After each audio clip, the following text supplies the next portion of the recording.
great remarketing tactics to find new customers, Kevin is going to talk about how to keep them happy. All right, here you go, Kevin. Thank you, Chase. Yeah, so that was a perfect segue to customer experience, customer service. I'm Kevin Zyskowsky. A little bit about myself. I've been involved in customer service for a while. I've seen it evolve, particularly in the last 10 years. Been at large organizations as large as Chase, Progressive Insurance, Zulily locally here, running customer service, but now I'm really focused on e-commerce, smaller startup brands with the firm that I've founded called Compass Experience Labs.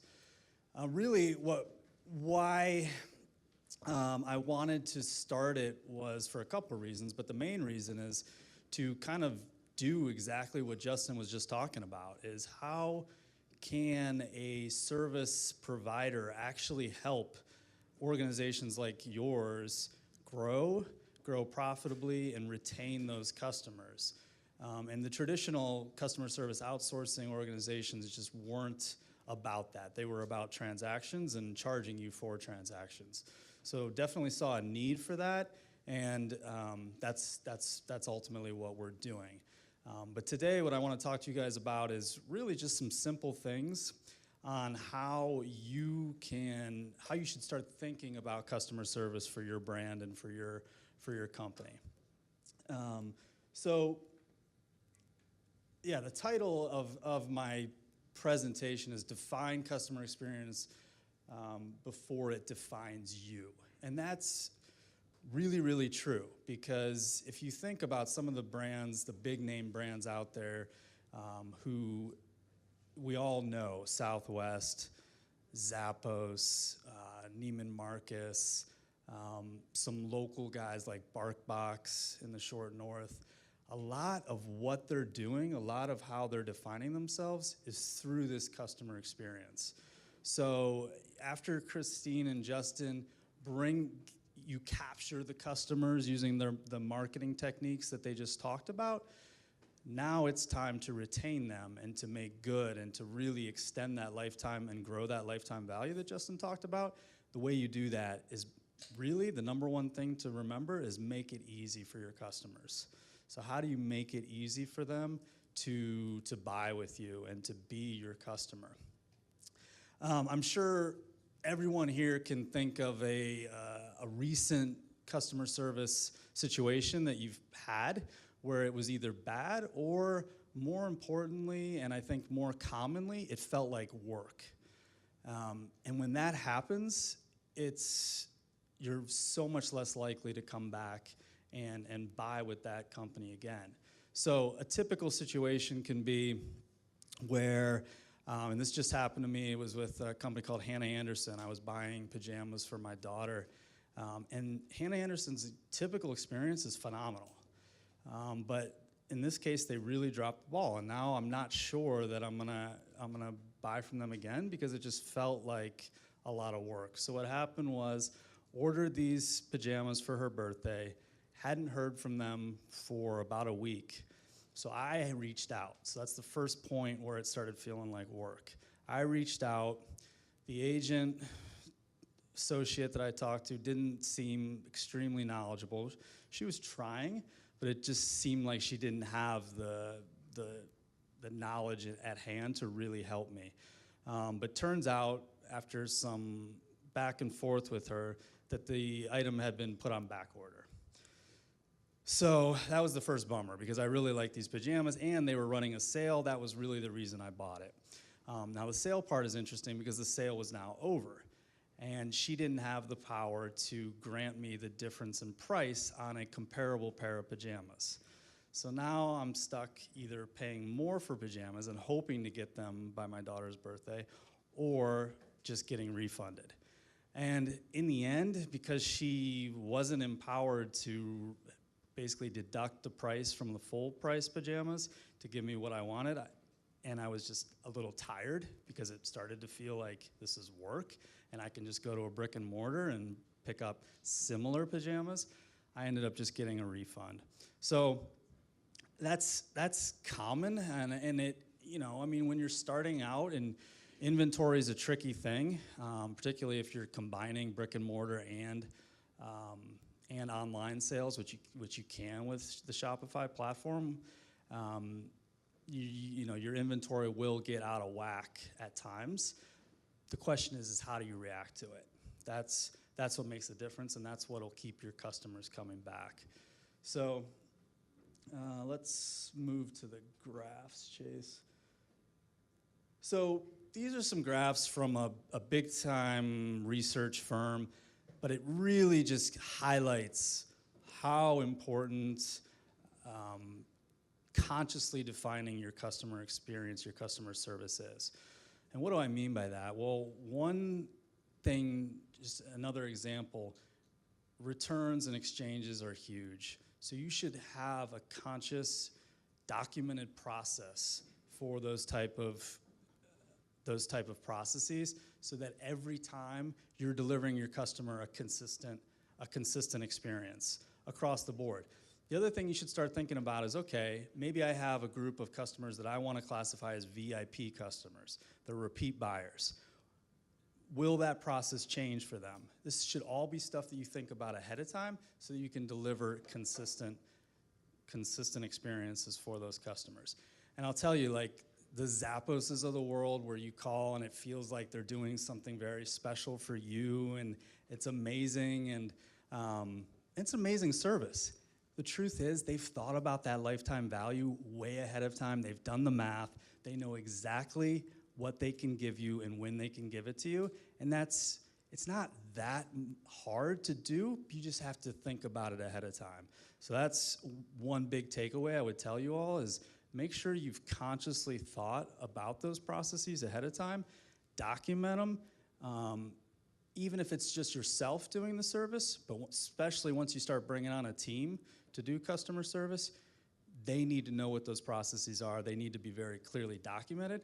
And then the other thing is you need to really think about how much empowerment do I want to give those agents to be able to act on my behalf, to really be able to solve those problems for my customers. And again, going back to that, making it easy, make it easy for the customer to buy from you and to want to buy from you again.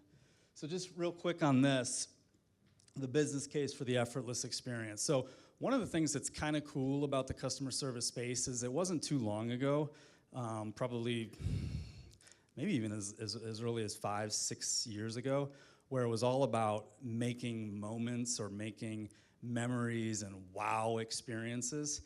Now, I think largely because of how much e-commerce is coming into the fold, it's really about consistency and making it easy, much more than it is about trying to wow your customer, which I think it makes a ton of sense. And it especially makes a ton of sense when you're a smaller organization. Because again, you have to be smart. Wowing can be very costly if you're not conscious about what's that lifetime value of my customer, how much can I afford to wow them. But driving out the effort, that's something that we all need to do, and we all need to think about. And that is something you can do on a very streamlined budget as a startup. And it's critical, right? So this is the bigger bar here is a low effort experience. 94% more likely to repurchase if you can deliver a low effort experience. This is across multiple industries, thousands of different companies. Increased spend, share of wallet, 88% more likely. And then the word of mouth, and this is also the thing that everyone's battling in the online space, right? If you cause a lot of effort, you're going to risk a lot more negative word of mouth. It's just as simple as that. And so then, all that effort you spent on your SEO, on your paid marketing, you're kind of throwing it out the window. So if you've targeted the right customer, treat them the way you want to treat them and make the effort easy so that they'll keep coming back to you. Let's go to the next slide. This, again, is kind of the same thing, percent likely to buy. So problems are going to happen. So the interesting part about this slide is problems are going to happen. I mean, you're not going to be able to avoid them, no matter how much strategy and thinking you do ahead of time, especially come Q4, if you're retail or selling apparel or a big Q4 brand. Q4 is gonna strain all your infrastructure and stuff's gonna break. When it happens, again, if you have that stuff, if you have your processes documented, you know how you're gonna react, you can solve the problem quickly, and then you can get them to come back. Sometimes you can even get a customer for life if you do it the right way, right? If you react well, they might even be more likely to buy from you again. And the advantage here, I mean, if you think about, Amazon is obviously the monster that probably a lot of us think about how the hell we're gonna compete with, right? What they do really, really well is, when's the last time you've had to contact Amazon? They drive out all the effort. They're very innovative in how they design their experience to make it as easy as possible for you. And the interesting thing, though, is where you all can beat them is the personalization of your service. So they are strategically trying to avoid any contact. And they do a really, really good job of doing that. But when someone does contact you, you have the advantage of giving a personalized level of service, and that is something that can keep you above what Amazon will ever be able to do. Go to the next one. So this is something we'll talk about in a second here. Super important to know, though, most customers that have a problem, the bottom of the iceberg here, 50%, they never tell you. You don't know about it. So when those customers do contact you with an issue, you almost have to think of it almost as a blessing, almost like, thank you for pointing out something that I need to fix, and make it happen, because like I said, I mean, the biggest majority of the issues you're never gonna hear about. So when you do hear about issues, dig in, find out what happened, get to the root, and then try and clean up that process so that that doesn't happen to your next customer. Go to the next. So how can you do this with your customers and with your brand? How can you create great customer service? The first thing to think about is how do I want to define my brand? How do I want to define customer service for myself? We talked about Zappos, we talked about BarkBox and Southwest. Your customer service should align with your values. If you think about and your brand proposition, your brand value proposition, right? So grocery stores is maybe an easy analogy or an easy example. If you think of Aldi, a lot of the product in Aldi is exactly what's at Whole Foods or a Trader Joe's. I mean, they're owned by Trader Joe's, but it's a different experience. It's a cost-conscious play, trying to get more of that bargain shopping. You go in, it's very streamlined. You bring your own bags. I think they only take cash or certain credit cards. I'm not 100% sure. It's been a little time, but the point is they've aligned that experience with their brand value and their brand proposition. So again, that's something for you to think about. How do you want your brand to be known to your customers? Do you want them to feel like this is a cost play, or is this a luxury brand? And if so, if that's what you want, then your customer service, your customer experience has to align with that. So that's, again, where you need to think consciously about defining those processes up front and making sure you're delivering on them. I'll keep going here. So what's important for good customer service? This is what I just talked about, so making sure that you're consciously defining it. Now, a few things to think about as you get started, right? So what's important for good, solid customer service? Availability. What does that mean? Well, when are your customers shopping? So, Christine talked about Google Analytics. So once you have your Google Analytics set up, it's very easy to see time of day, day of week, when are my customers on my site? best case, you match the majority of your service time with when the majority of your customers are online. If you can't do that, then you need to think about other strategies.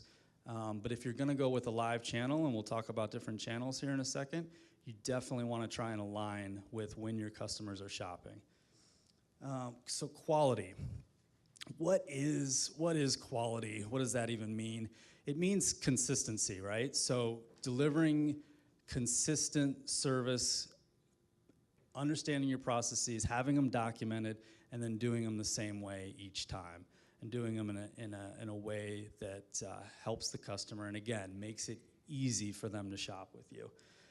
Empowerment is critical. So if you're doing your service yourself, it's probably pretty easy, but as soon as you start to expand, you have to trust who you're bringing on and also empower them with the right training and the right documentation to act on your behalf, to be able to solve the problems for the customers. If you don't do this and you basically have even one person out there, you're sending them to the lions, because they're going to get destroyed. Because as soon as that customer calls with a problem or contacts with a problem and their hands are tied because they don't know what they can do, or they don't know if they can, what appeasement to give in this situation, and there's a lot of gray, but as much as you can document, as much as you can get into the black and white, you need to do in order to empower them to actually be able to help the customer. Make it easy, we've been talking about that. That's definitely one of the top things to do. So what should I focus on? Hours of operation, we talked about that, days of the week. Channels of communication and hours of operation go hand in hand. So if you're starting out, you definitely have to have email. You have to have some way for a customer to get a hold of you. Email is probably the easiest channel to start with, because the expectations on response time are the longest. So, if you respond to a customer as a small organization, if you're getting back to them in 24 hours, you should feel pretty good about that. I mean, you really want to be in that 12-hour range, but 24 is great. 24 is not that easy, even with email though, because if someone sends an email Friday night after you've, closed up the laptop for the day, and if you don't get back to them until Monday, that's a long time, and a lot of anger and a lot of frustration could have occurred over that weekend. So again, that goes back to hours of operation and when do you need to be around. Other channels to think about. You heard about conversion. What I would say is online chat allows you to provide that brick and mortar experience online. So if a customer has found you, if they've clicked on your paid ad, odds are if they come to your site and they're browsing around for a little while, they almost want to buy. There's a few things that will tip them into that, I'm going to convert, I'm going to buy. Most importantly, they need confidence. So if you're selling apparel, and we're not talking about selling with online chat, we're just talking about educating. So what size should I get? How does this fit? What color is this really? Those are the kind of things, if you're there at the time when they're in that cart and before they abandon that cart, you can get in with online chat, and you can even have automatic triggers that look for certain behavior, certain hesitations. We use a tool called Zendesk. I highly recommend it. We'll talk a little bit about that too. I would say get away from Gmail for your customer service. Invest in a tool like Zendesk. For $80 a month per associate, you can have email, online chat, and phone service if you want for $80, $90 a month, and reporting that would blow away most Fortune 500 company reporting with a little bit of effort. And the reporting is critical, because when it comes to making your experience easy, you need that reporting. If you're doing it with Gmail, it's going to be very difficult to understand, why are my customers contacting me? If you have Zendesk or one of those type of customer service platforms, you can easily build out the reporting. You know exactly why they're contacting you. But getting back to online chat, what you can see is if your conversion rate is 2-3%, with online chat and with proactive triggers and the right empowered team, you can easily crank that up to, for the people that you chat with, 15 to 20% conversion. And it's because they just want that education. They want to feel good about their purchase. If you're there to help them do that, they're gonna convert. So it's a super powerful tool. Highly recommend it. Self-service, again, self-service is great because it does two things. It allows you to really get clear to yourself about these processes, returns, exchanges, refunds, all of those critical processes.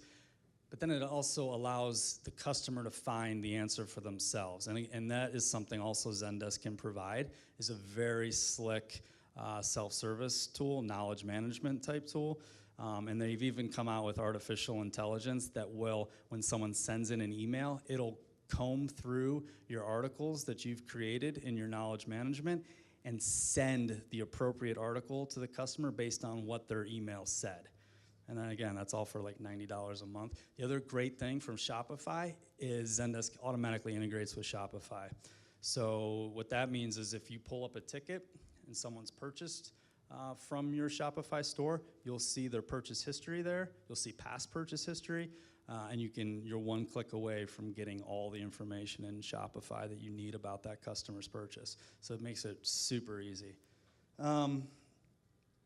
Team, once you start growing, you're gonna wanna start thinking, okay, this is beyond me. I'm sick of being up till 3 in the morning answering emails, and maybe I wanna expand channels and get into online chat, maybe even phones. The thing to think about there is, who are your customers? If you have an older demographic customer, phones can be very important. If your average order value is higher, say 200-300 plus, phones are gonna probably be something you wanna think about. As that average order value goes up, so does your customer's anxiety about their purchase. And sometimes getting someone on the phone is the only way to actually get that service accomplished and make your customer happy. So something to think about there. But when it comes to team, there's a bunch of critical stuff to think about here. One, how many inquiries am I getting? So an easy number to take away, it's not precision, and there's like literally a whole field around workforce planning is what they call it. But if you think about, typically someone can respond to 6 customer inquiries per hour.